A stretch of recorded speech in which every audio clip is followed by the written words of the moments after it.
the teachings on the five hindrances are absolutely foundational to the practice of meditation. There is, for me, this is where I would start teaching anyone. So this would be meditation 101. So I've been teaching a group of students for a couple of years now. And it's interesting because I began teaching after I had gone through a period of a few months, maybe 6 months, where I was focused on the five hindrances. So after that period, the focus of my teachings were on other topics. But I always had an inkling that going back to the five hindrances might be very practical, very helpful for folks. So it's really a pleasure to turn around and come back to this foundational topic. So this is meditation 101 stuff, and it's also advanced meditation stuff. There's actually it was documented that the Buddha 2,600 years ago taught the five hindrances to extremely advanced meditators. So I don't know if you guys have seen the Doctor Strange movie, but we're talking like meditators who are at the level of the Ancient One. So the Sorcerer Supreme before Doctor Strange becomes the Sorcerer Supreme. Anyway, people at that caliber of meditation still benefited from learning about the five hindrances.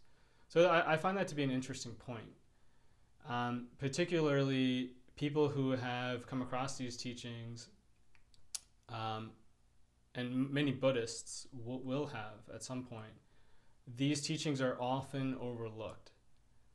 They're thought of as not sexy, as sort of boring.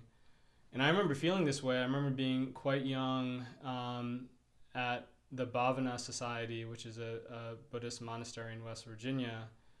And I don't want to throw any teacher under the bus because I don't remember who it was who was teaching on the five hindrances, but I think it was a monk who had come from Asia, and he was just kind of like, saying a sutta or a discourse that the Buddha gave in Pali, in the ancient language, and then repeating it in English in just like direct translation, just listing out these five hindrances.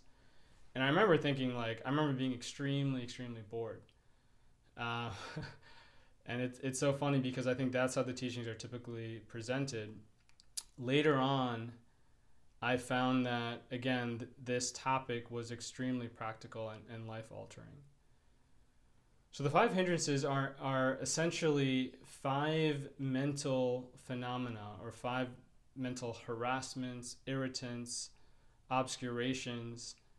These are movements of the mind that pervade our existence. And they're extremely, extremely prominent. So I'll list them off before I dive into the meanings further, but they are desire, aversion, stagnation or lethargy. Then there's agitation and compulsion, or overthinking, restlessness, and the last one is paralytic doubt. So you can imagine if you just hear these five things and someone tells you that they're bad and they cause suffering, that's not going to make a big impression. So we're going to expand these definitions dramatically.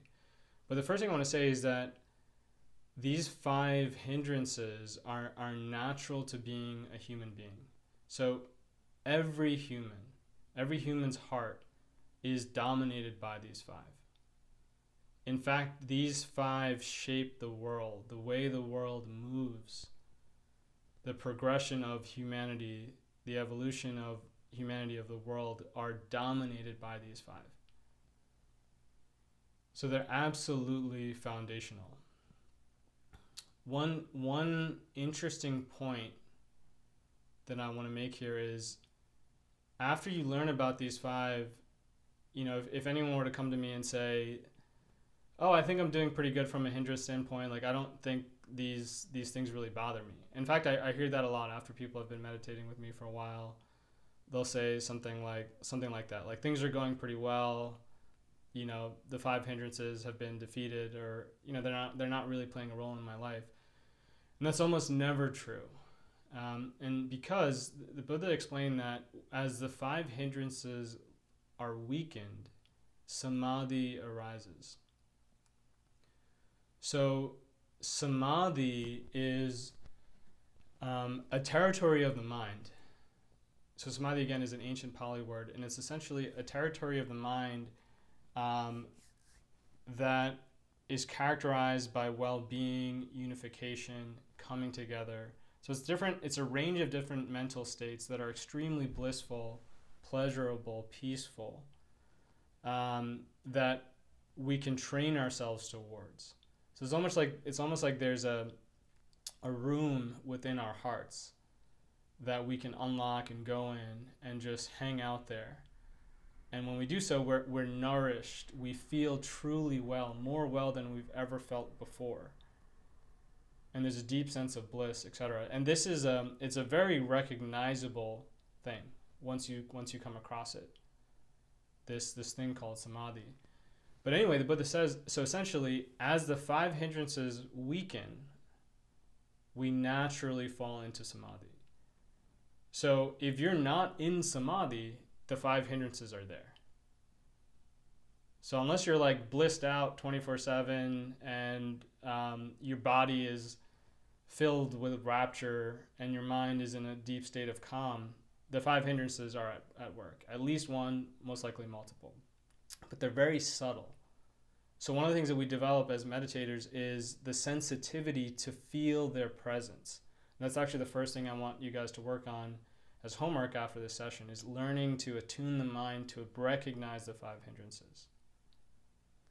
The other thing I'll say here, and this is more of a point for advanced practitioners and it may be relevant down the road, is even in the jhanas, which are the stages within samadhi, the five hindrances still arise. So even in the 8th jhana, which is a extremely deep state of meditation, the five hindrances will be there in a subtle way. It's only when we're fully awakened, fully enlightened, that the five hindrances are put to rest for good. So again, this first point is really to say this is a dominating force in our lives. And it's something that we want to work with. As meditators, it's our job really to work with these five.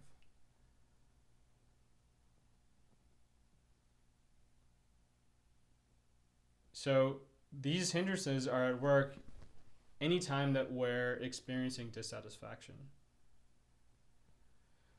So if you are in an argument with your girlfriend or boyfriend or spouse, the five hindrances are at play. If you're unhappy with your job, the five hindrances are at play. If you are wishing you had a promotion and you're feeling the pain of not getting what you deserve, the five hindrances are at play. If you're driving home from work and your mind is agitated and tense, the five hindrances are at play. If you're contemplating suicide, the five hindrances are at play. Again, I would wager to guess that the majority of moments in your life are characterized by the five hindrances. So, let's go into each of the five in a little bit more detail. So the first hindrance is called desire. Now, one of the things I struggled with when I learned about these hindrances early on is we were just given one English word for each Pali word, and that's not enough. One of the things that really opened up these teachings was when each of these hindrances were expanded to include the totality of the meaning behind the ancient Pali words. So I want to broaden this word desire.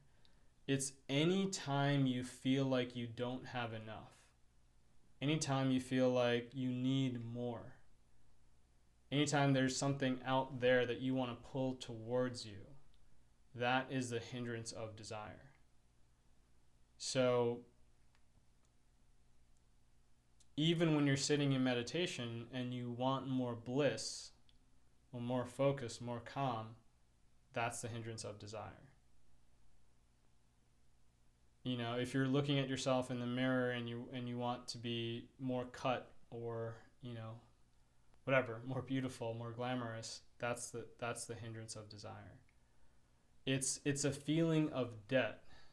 It's when this hindrance arises, we go into debt. We're actually impoverishing ourselves It's a feeling of poverty, right? So it's not poverty that necessarily feels bad. It's the hindrance of desire that makes poverty so painful. If you think about a monk, for example, a monk has no possessions. They don't own food. They're not allowed to own a single dollar. So just by virtue of being a monk, they are technically homeless, wandering without any ownership whatsoever. But a true monk, I shouldn't say a true monk, but one who's been practicing will likely feel abundance. The English word holy is actually related to the word whole, like W-H-O-L-E. A holy person is one who feels whole, who feels a sense of abundance, despite having very little from the outside looking in. Right? So that's the hindrance of desire. The second hindrance is the opposite. And I should say as well, the first two hindrances are sort of like the primary hindrances. And when we use the word clinging in meditation, we're referring to the first two hindrances. So clinging means push and pull. So desire is that pulling something towards you. Now aversion is when we push something away. So it's anytime we're met with something that we don't like, and we don't want it in our lives, or even if we think of something that we don't like and we react with aversion, a stepping back or running away, that is aversion. So it's typically translated as anger, but let's expand that definition to include hatred, to include finding fault with things. So faulting is aversion, judging, criticizing. Even boredom is a form of aversion, because boredom is feeling averse to the present moment. So this goes very, very subtle.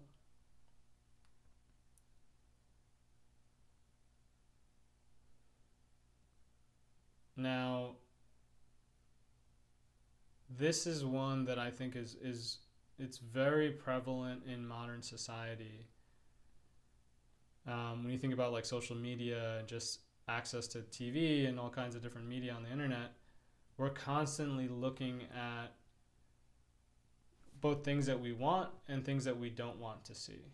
And typically these two work together. So when we want something, at the same time we don't want something else. And when we don't want something, at the same time we want something else.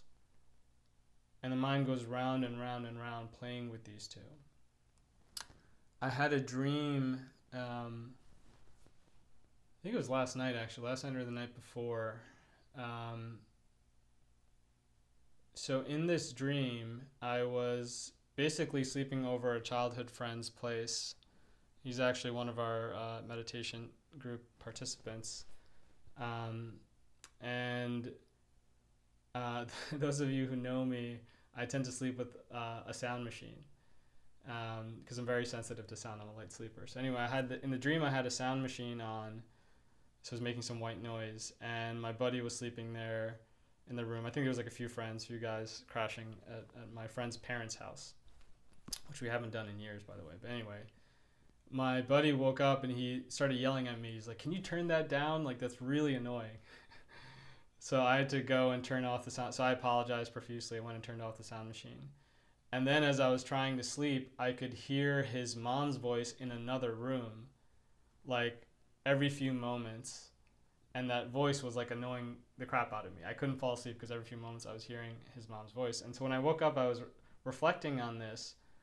I was physically asleep, right? So the irony of this, I was asleep, but my mind was dreaming up this scenario full of aversion, full of desire and full of aversion. So even though I'm physically sleeping, I'm dreaming of getting good sleep, but I'm creating a scenario where it's very difficult for me to sleep. People are angry at me when I try to use tools that help me sleep. You see what I mean? So this is the activity of the mind. It's a habit structure in the mind. That's why we know it when it happens in a dream. We know it's happening because it's a habit in the mind to go there. I've also seen in dreams too where I'll be having a pleasant conversation with someone, and then boom, out of nowhere, they'll get angry at me and start yelling at me. Now, where does that come from? The mind is creating that, right? In our consciousness, we're creating that scenario. And perhaps it's because desire and aversion are at work. So when the aversion heightens and we're fearful of something, boom, that sort of manifests in the dream. So anyway, those are desire and aversion. The third hindrance is typically translated as sloth and torpor, which you can tell these are very old translations. So let's redefine them as lethargy and stagnation. So right now I'm using some definitions from Ajahn Sona, who is a Canadian monk, and I find his definitions to be helpful. So and I'll further expand this to include depression, feeling heavy, feeling sleepy, lazy, lethargic, stagnant. There's a couple similes that the Buddha gave in ancient times that's helpful in the definition of this. So one is the simile of a human being caged. So, you can imagine yourself like with a cage on top of you. That's how it feels when this hindrance is alive. So you can even tell, like when you're sleeping, you don't want to get out of bed. It's almost as if there's a weight on top of you, like you're in an enclosed structure. He also gave the simile of a man peering into water, trying to see a clear reflection of himself, but when the water is stagnant, so when it's like, let's say it's a pond or something and there's not a lot of wind and the water doesn't move around, what happens? The water gets thicker, more dirty, sometimes moss or some sort of greenery will grow there, so you're not able to see clearly through and see your own reflection. So this is what this stagnation and lethargy does. It causes you to not see clearly. And I think for a lot of people who meditate, this is something that boom, as soon as you sit down to meditate, you get relaxed, and then the lethargy comes and you start to feel tired. There's a lot of different reasons for this. Sometimes it's because we just exhaust ourselves throughout the day, but this is a hindrance that can be worked with. Let's move on. So the next one is typically translated as restlessness, overthinking. I also really like the terms agitation and compulsion. So this is also very prevalent. It's sort of like the opposite of the previous hindrance. It's when the mind is overactive, thinking a lot, moving at a rapid pace, going from one thing to the next thing to the next thing. It's a state of agitation. And what typically happens with that agitation is that we're compelled in a certain direction. So that's why compulsion is a part of this. And there are certain people I can think of who are constantly thinking. And if there's nothing to think about, they'll find a new thing to think about, a new thing to worry about. People who are dominated by this hindrance, they don't want to rest. So these people are typically, it's like very hard to get them to meditate or do something relaxing even, because what they'll do is they'll move really fast, they'll keep going, and then they'll get exhausted, they'll sleep for a little bit, they'll wake up, and then they'll repeat. Typically in their dreams also, they're agitated and they're doing the same thing in their dreams.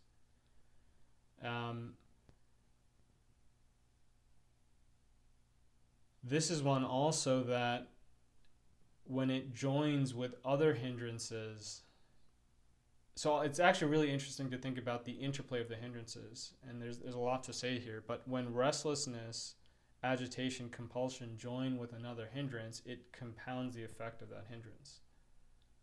Right, so we can imagine, for example, if we're angry and averse to a situation, let's say someone did something that we feel like was an insult to us, and then boom, agitation arises, and now we're thinking about this same thing over and over and over again in a cyclical manner.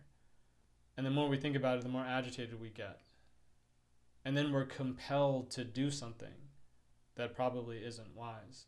So this is sort of the action of agitation and compulsion. The last hindrance is perhaps, so this last hindrance, the teaching on this last hindrance has made such an impact on my life. I'm so grateful for the teaching on it. It's probably the hindrance that I struggled the most with as a child growing up. And it's caused so much suffering in my life. And it's part of why I'm so passionate about these teachings, because I actually trained my mind to a certain degree to not be caught under its influence. And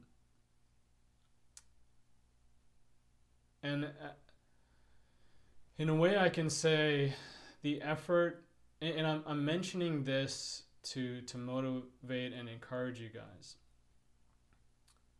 I know I'm giving you a bit of a preamble before I tell you what the hindrance is, but bear with me. The effort that I put in, basically it was like for a set period of time, I just made it a goal of mine to attack this hindrance. The impact of that effort and the resulting benefit is it's made more of a change on my life than maybe any single thing I've ever done. Because we don't realize that we suffer because of the hindrances. And no matter what we do outside of meditation, nothing we do is going to defeat the hindrances.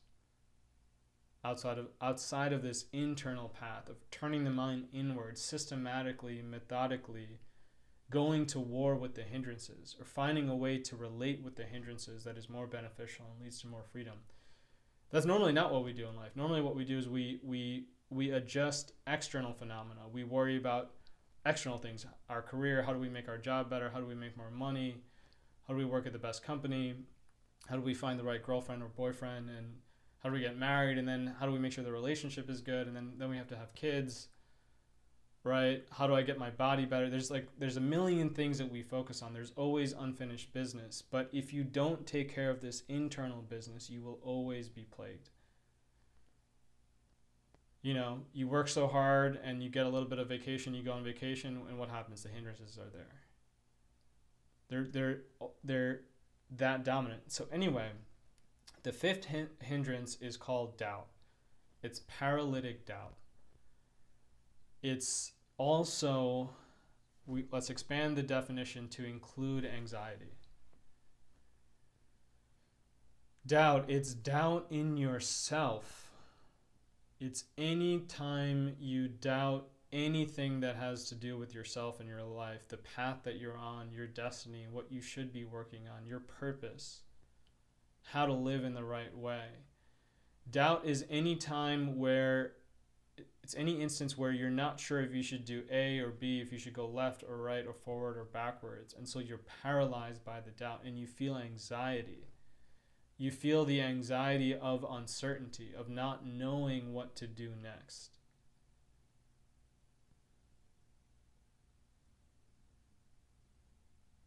The anxiety of when you think about how is this going to be for me? Let's say you have a meeting that's important at work. How is that meeting going to be for me? How is this job going to be in 6 months? What is my relationship going to be like? It's this questioning. It's when there's a question that cannot be answered because it's, let's say because it's about in the future or relates to the future, or maybe it relates to how someone else views you. So it's a paralysis that is extremely destructive and painful. And some people, they think that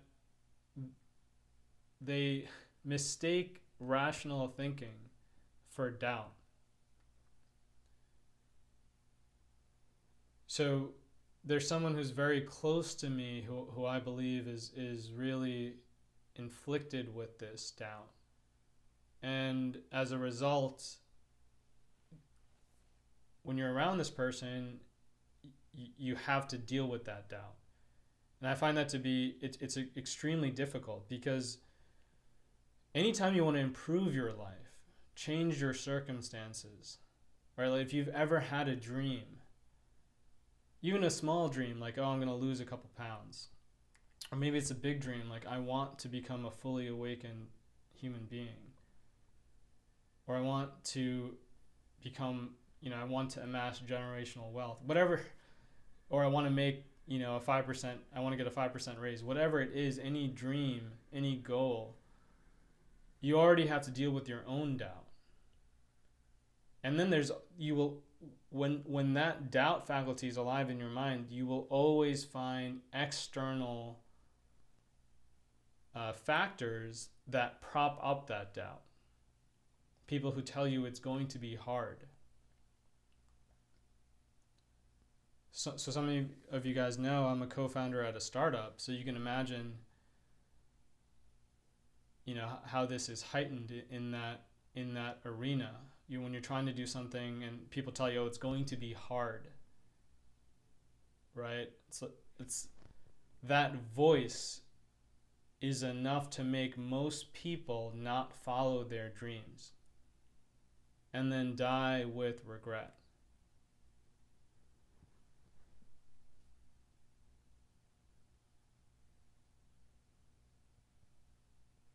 So I'll also say,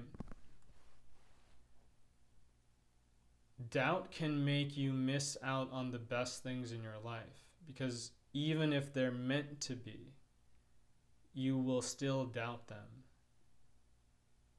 if you're someone who hasn't learned how to relate to this hindrance. So let me say that again. Maybe you found the right partner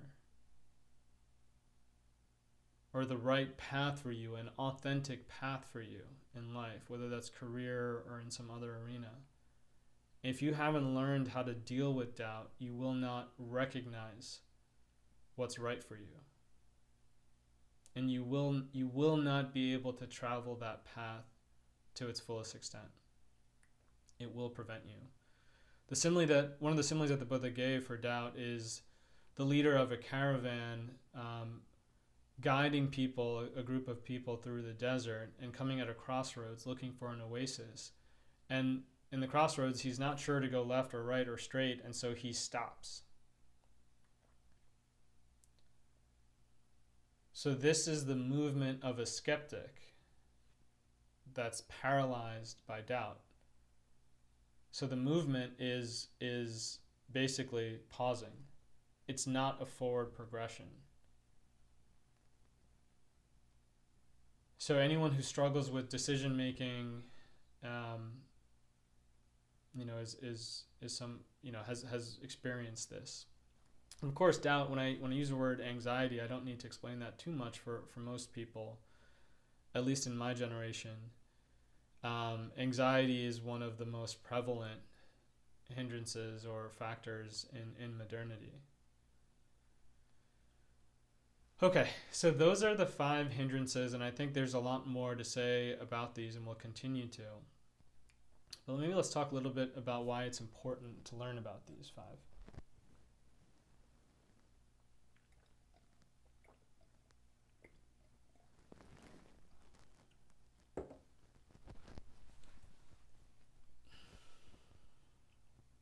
So normally,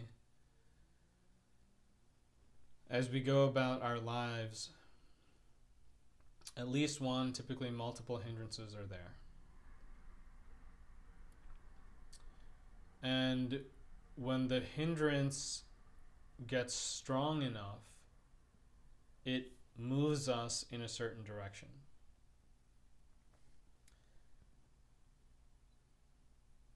So it's possible that the majority of our actions are actually born of a hindrance.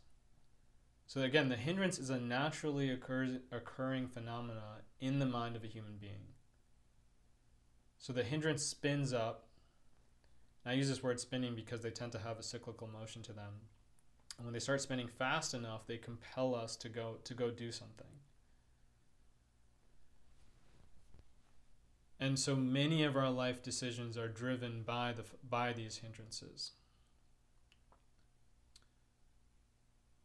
I believe in Tibetan Buddhism, they use the word obscuration as opposed to hindrance, if I'm not mistaken. So even if that's not the case, I like the word obscuration for this. Obscure. What these hindrances do is they obscure the purity and the power of the mind. So one of my teachers says, the deeper mind is trying to speak to you, but you're too noisy. The deeper mind is trying to speak to you, but you're too noisy. Another simile, when someone is fully awakened in ancient times, they would say, it's like, they would say a verse, he or she brightens the world like the moon released from the clouds. He or she brightens the world like the moon released from the clouds. In Tibetan Buddhism, they talk about a awakened being, or the awakened heart, the bodhicitta, which means enlightened heart that we all have within us, as like the sun that's currently clouded by clouds. So the sun is still there. It's never not there. It's just covered. Ajahn Chah is a Thai teacher, an enlightened monk in Thailand who died a few years ago, a great teacher. He would say that the ripe mango is within the green one, or the ripe mango is waiting in the green one. So these words and these similes that I'm giving here, it talks about how I think the right way to look at this is we were given a human heart that is capable of such depth and joy and beauty. The heart it's able to feel well, to feel safe, to feel relaxed, to feel fulfilled. The human heart, it actually doesn't need anything external to feel good, to feel pleasure, and to feel fulfillment. We think that there's so much that we have to do in our lives to feel fulfilled. Why do we think that? It's because of the 5 hindrances. So the 5 hindrances are these almost like superficial incoming defilements that plague the mind. But underneath them, there's something else that is beautiful, sacred, pure. But we can't go deep enough into that because we're harassed by the 5 hindrances and because we haven't been taught how to relate to them.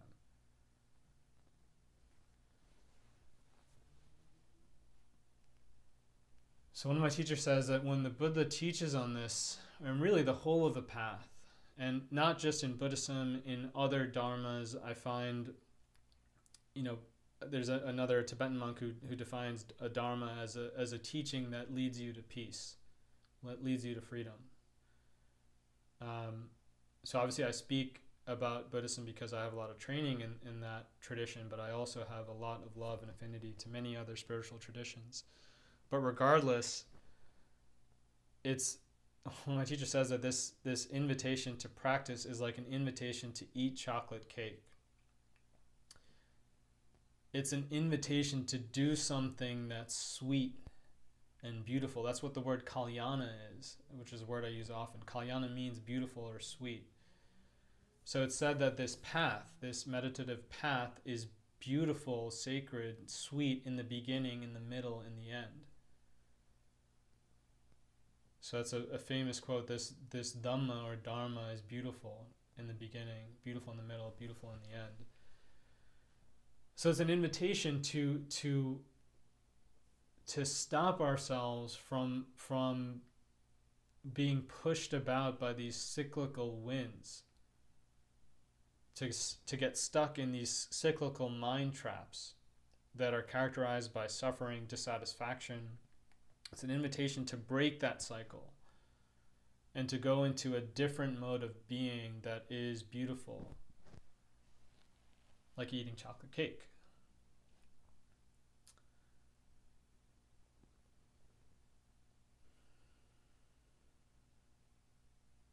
Ajahn Sona talks about, he uses the analogy of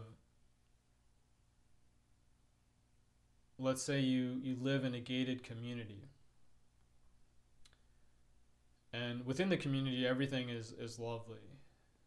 You know, the sun is shining, the house is safe, is warm, quiet. But as you leave the gated community, you go into a really rough part of town. So with the mind, what you find is that you're often sleepwalking, you're dozing off, and you're going to these rough areas of town, and you're hanging out there, and you're feeling the five hindrances. You're feeling desire, you're feeling aversion, you're feeling stagnation, lethargy, agitation, compulsion, paralytic doubt, anxiety.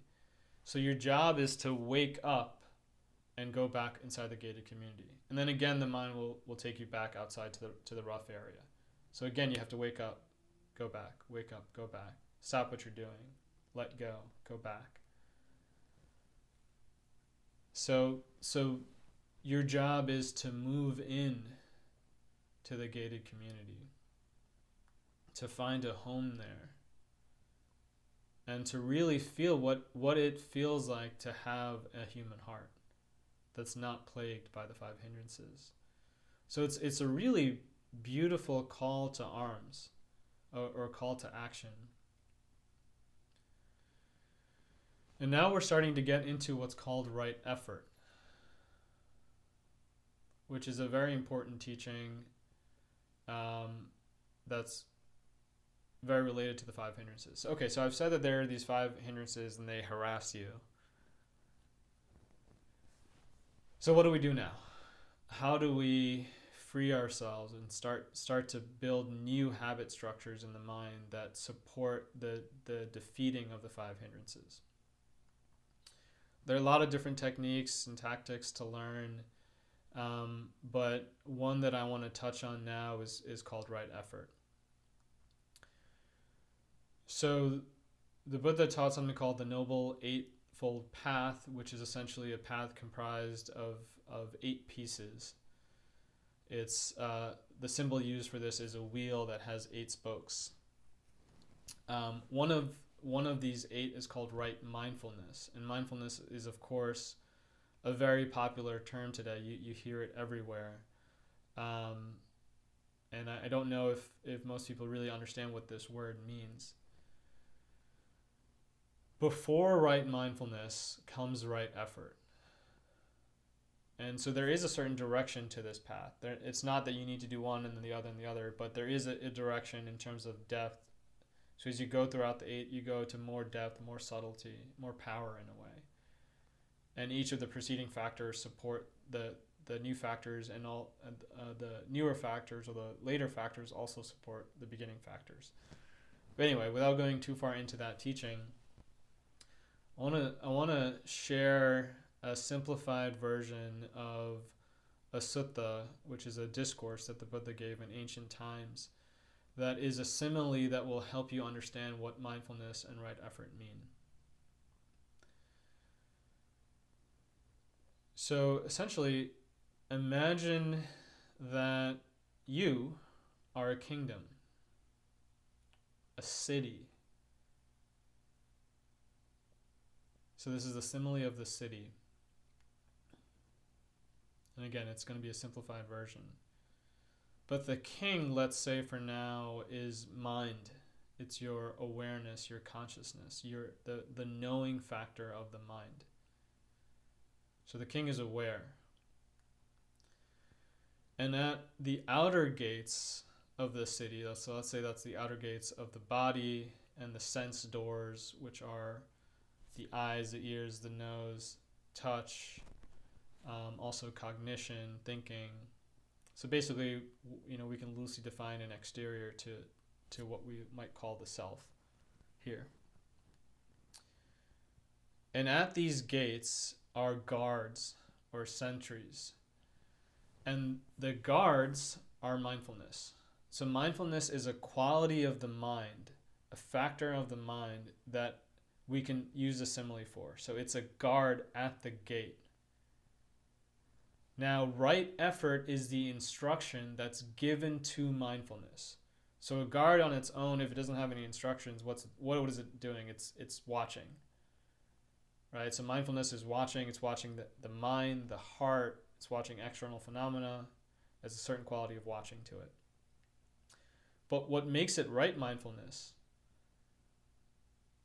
what's called samma sati, in part what makes it right mindfulness is the instruction that's given to it by the king, which is right effort. Right effort has four pieces to it.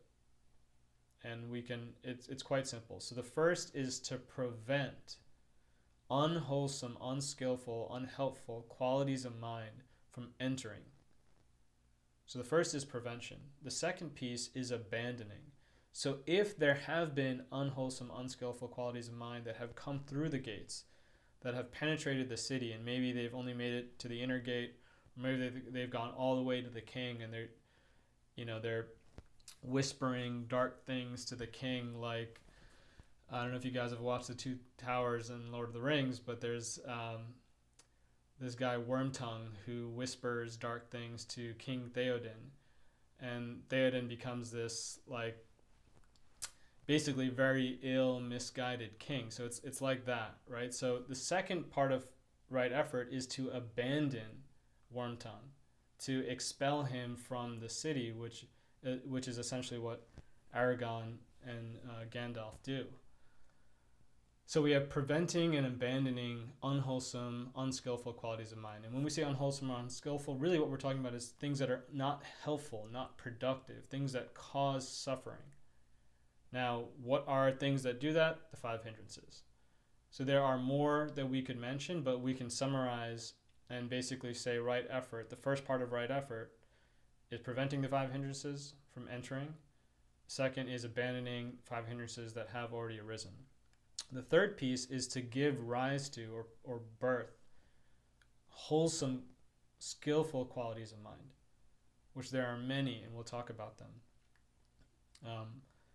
And then the last piece is to develop those skillful, wholesome qualities of mind. And so, for example, let's take metta, which is loving kindness. It's a sense of unconditional, radical love and acceptance towards all things, including the moment, including all living beings. It's a sense of acceptance of the moment as it is. So any resistance, any expectation that we give to the present moment that leads to us being dissatisfied, that is considered ill will, and metta is the opposite of that. So metta, I'll talk about that later, but it's one of these beautiful, wholesome, helpful qualities of mind. So the second part of right effort is to give rise to them and to develop them fully to their fullest extent. So one thing that I just said here is actually a pretty radical departure of how mindfulness is typically presented today. Typically it's presented as mindfulness is a witnessing, it's a watching of the mind, and all you're doing is watching the mind. You're not labeling anything, you're not criticizing, judging anything that arises in the mind. So all you're doing is watching, and things come and things go. Or you're watching the breath goes in, the breath goes out. Now that's one way of practicing. So I don't want to say that that's the wrong way of practicing, but it's, if you think that's the whole of the path or the whole of practice, you're really missing out on quite a lot. So here we're presenting a different idea, which is mindfulness is instructed by right effort. And what makes mindfulness samma mindfulness, which means right mindfulness, is right effort. In part, it's right effort. So we can think about mindfulness as now it's a guard that's armed with a spear. And anytime one of the hindrances arises, it wants to spear down that hindrance. Or we can think of it as a gardener as well. And the five hindrances are weeds that are constantly popping up all throughout the garden. And we want this gardener to hire more gardeners and get very skilled at plucking up these weeds as soon as they arise, and then planting beautiful seeds like metta, like determination, and many others. So I'm not sure how this sounds to you guys. One reaction might be, oh, I don't feel like putting forth effort. Really, when I meditate, I'm just trying to relieve a little bit of stress and chill out for a bit. So I don't want to put effort. Meditation is my time to not put effort. That's something you got to get over. So there is a time for meditation practice where we can do a non-doing. And that is something that I think is actually very valuable and helpful. But again, if you take that as the whole of the path, you're missing out on some really important pieces. Another thing to say here is what requires determination, energy, effort, enthusiasm in the beginning will become habitual. So part of the reason why it'll require effort now is because the habit structures in your mind are actually the opposite of this. It's actually the opposite of this, right? Because what's the habit structure today of the mind? It's to allow these things to penetrate the city walls and then allow them to run amok and rape and pillage your city, essentially. And then basically advise the king, and the king says, all right, I'm going to do X, Y, Z now. We very rarely, with discernment and precision, watch the mind constantly and then pierce these things as they arise. So that is actually something that the Buddha really emphasized. And again, I want to say, after a while, this becomes habitual, and the hindrances will sort of gradually become easier and easier to work with.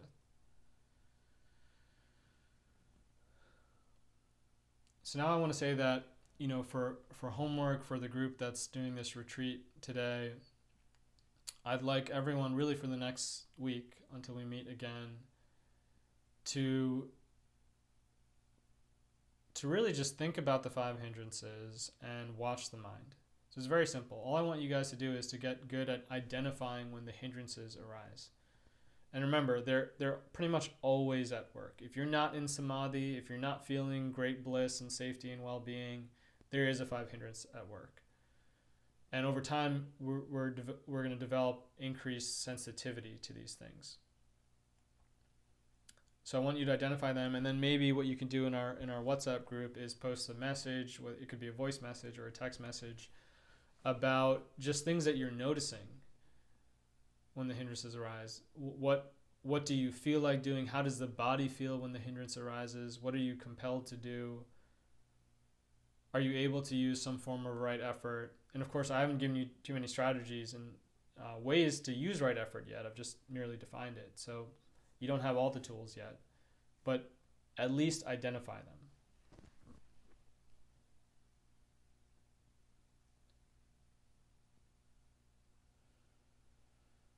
So I'll pause here and we'll open the floor for some discussion. And I want to say as well, typically when I talk about these things, I don't expect anyone to retain everything that's been said, but hopefully there's one or two things that really stand out. And I'll share a link to the Zoom call too, so if you'd like, you can repeat it. But the main point of this introductory talk is to really understand what the 5 hindrances are, and to start to get familiar with their dominance, their activity in the mind.